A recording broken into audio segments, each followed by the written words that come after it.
Hi, it's Anonymous, and today we're going to talk about row echelon form, how to get to it, and the easiest way to solve for the row echelon form that I've ever used.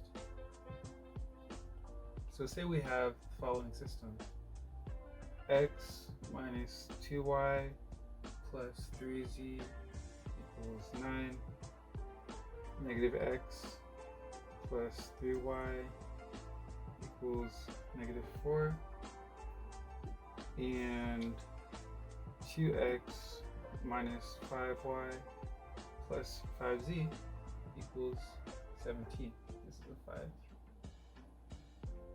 Well, in order to create our matrix A, what we first do is we look at the coefficients in front of the x, y, and z variables.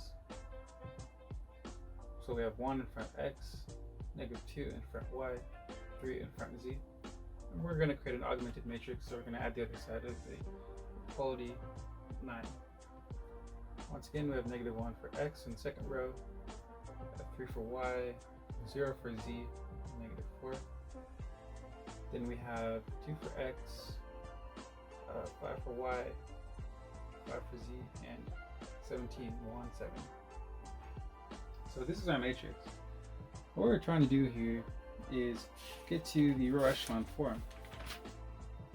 What the row echelon form essentially says is any row consisting entirely of zeros must occur at the bottom of the matrix. So say we have a 3 by 3 matrix, 3 rows by 3 columns. If a row contains 0, it must be at the bottom. Furthermore, for each row that does not consist entirely of zeros, the first non-zero element is 1. So we must have leading ones here. For each row that does not consist entirely of zeros, the first non-zero element is 1.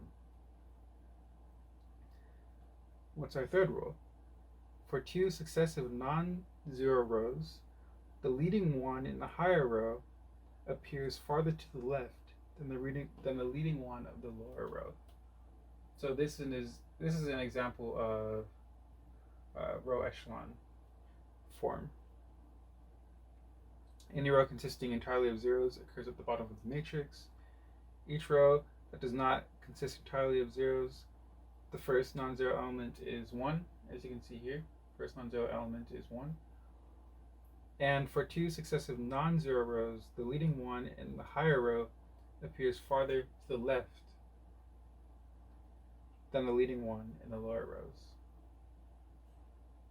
All right, so now let's actually solve this and get to it.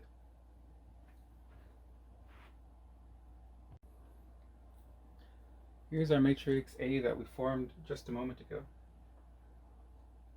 The first step we're going to do is identify our leading one. We're then going to make the elements beneath this leading one in this first column 0. So we're going to do elementary operations in order to make this element here, that is negative 1 into a 0, and 2 into a 0 as well. So this is where the method comes in. We look at the row that we want to, we look at the row that has the element in it that we want to make 0. In this case, that is row 2. We then subtract our pivot element, or the element that contains the leading 1 row, and that is row 1. So as you can see here, we first look at the row that contains the element that we're trying to get rid of, or trying to make 0, and then subtract that by the row that contains the leading 1. Then we multiply by the element that we're trying to make 0, so that is element in row 2, column 1. We then divide by the element that we're are using as our pivot, which is in row 1, column 1. So after doing that matrix algebra, what we eventually get is, so we have, for instance, row 2 minus row 1 times element A21 over element A11. So the first row will remain unchanged since we're only applying this to row 2.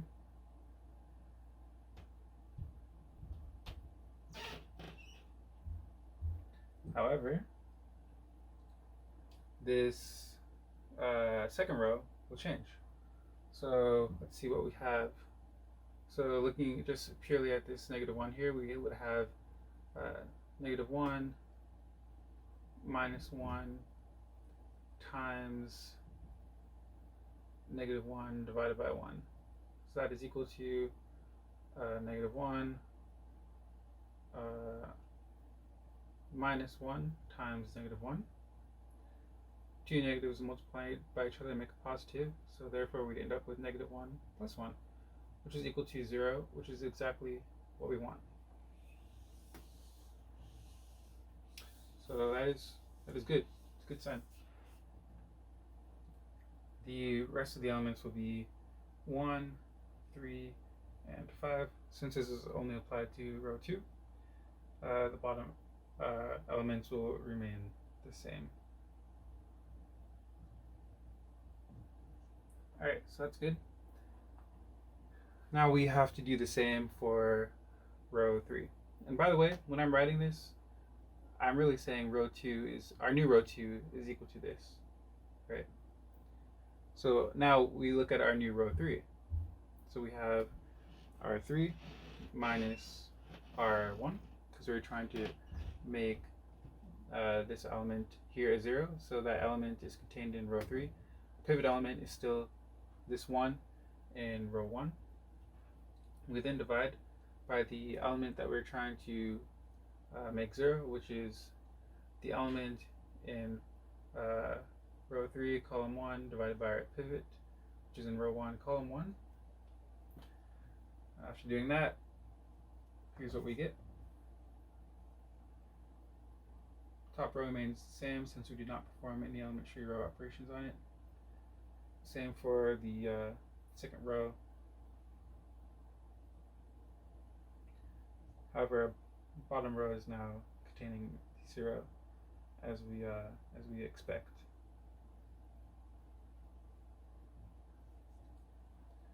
All right, so that is good. It's a good sign.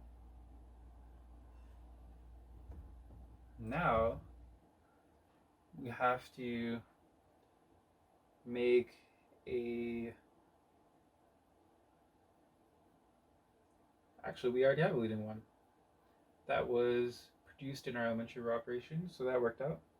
However, we now have to make this term here into a 0 because the elements beneath the leading ones must be 0 in row echelon form. Alright, so to do that, we look at the row that contains the element we're trying to get rid of, and that is row 3. Since we're trying to get rid of this -1 here, I write that correctly. We then subtract our pivot element, which is now this 1 in row 2. We then multiply it by the element that we are trying to get rid of. So that is the element in row 3, column 2, row 3, column 2, as you can see. We then divide by our pivot element, which is in row 2, column 2. And this produces this matrix here. 1, -2, 3, 9, 0, 1, 3, 5, and 0, 0, 2, 4. However, this element here needs to be a leading 1. So essentially what we can do here is divide all of row 3 by 2. Alright, So when we divide all of row 3 by 2, this is what we end up with. 1, -2, 3, 9, 0, 1, 3, 5. We're dividing all of row 3 by 2, so we end up with 0, 0, 1, and 2. And this is our row echelon form here. R, E, F. Why do I say that and how do I know that? Because any row consisting entirely of zeros occurs at the bottom of the matrix. We do not have any row consisting entirely of zeros. Let's see our next statement. For each row that does not consist entirely of zeros, the first non-zero element is 1. That is correct here, correct here, correct here. Great. For 2 successive non-zero rows, the leading one in the higher row appears farther to the left than the leading one in the lower row. All right, so we have a 1 here. We go to the left. This one is higher. We move to the left again. This one is higher. For 2 successive non-zero rows, the leading one in the higher row appears farther to the left than the leading one in the lower row. That is correct.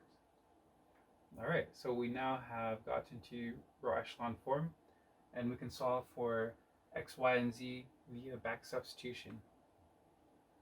So let's do that. I'm going to erase the work that we just performed and find the solution of our system.